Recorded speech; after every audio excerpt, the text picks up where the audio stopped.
Try to imagine Oslo without the city hall, the royal palace, the Vigeland Park, and other famous landmarks. What would be left? A sprawling village? A capital without character? Wait a second and take a second look at the details, the ones you don't notice straight away. The people in Lodalen do so frequently to catch their breath on the steep slopes.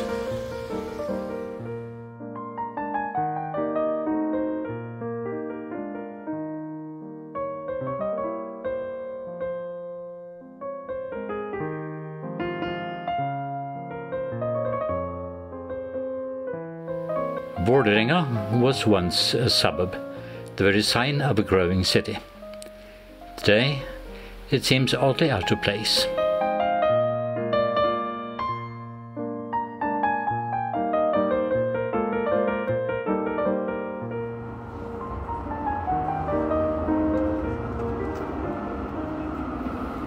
In the past, you could reach Arne Garborg Square by hopping on a tram.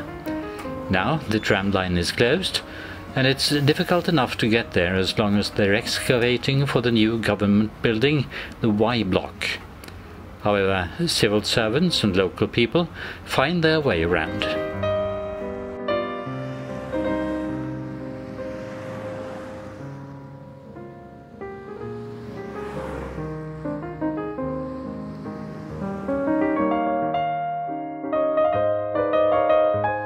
If you'd rather escape the government paper mill, you can pop up into the Deichman Library or follow the traffic down Fredensborgveien. Here in the very middle of the city, tucked away on its own little hill, Damstredet. This hill has become a refuge for many of the city's surviving artists. But there's not room for all of us here. The rest have to move out of town to Bølerskrenten or a farmhouse.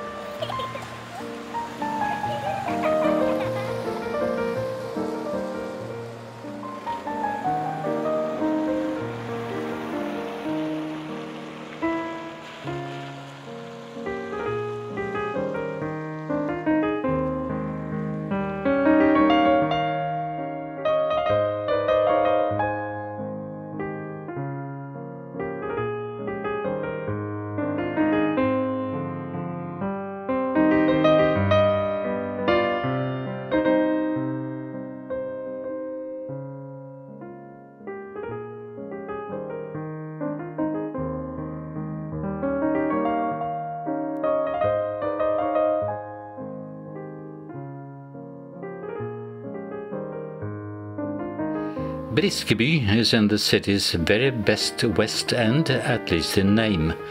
Modest, but here you are not trapped in steel and concrete cages.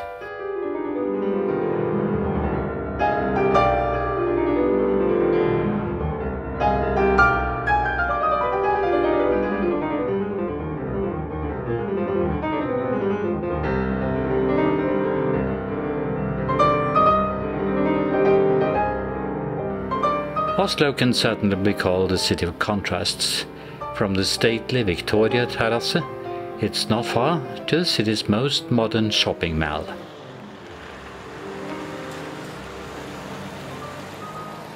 And from there, it's not far to the city's most fantastic and unpopular tourist attraction, the Harbour Train. This man must be Oslo's most exposed and stoic scapegoat next to the taxman.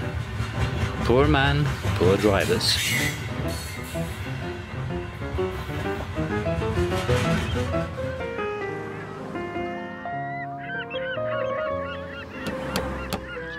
Here in the middle of the capital's yacht club, a highly dramatic film about the sad fate of the fishermen was shot 50 years ago.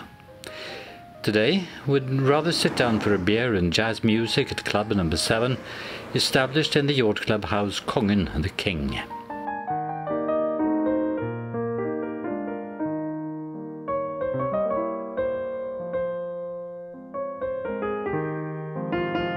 At the turn of the century, the upper class in Christiania, as was the name of the city up to 1925, found the cramped inner city too crowded and moved to the outskirts. Their townhouses were built in record time on pristine ground, a hazardous undertaking, some said. Today, the remaining residents in Homansbyen have a 15 minutes walk through the palace park to the city hall.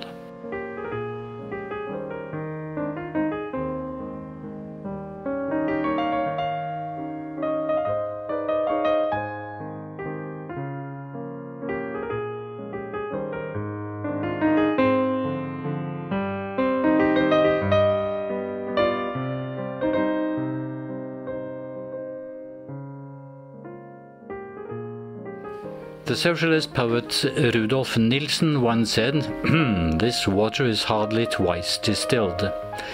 No, the river is brown-tinted and not suited for drinking.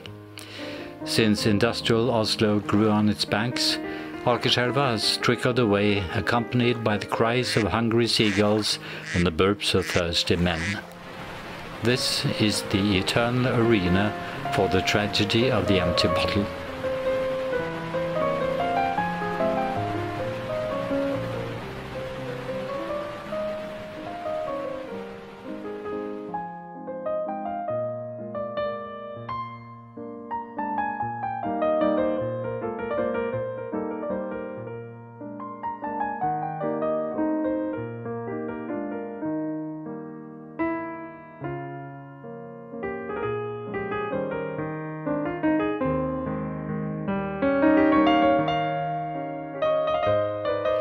This is not a farmhouse.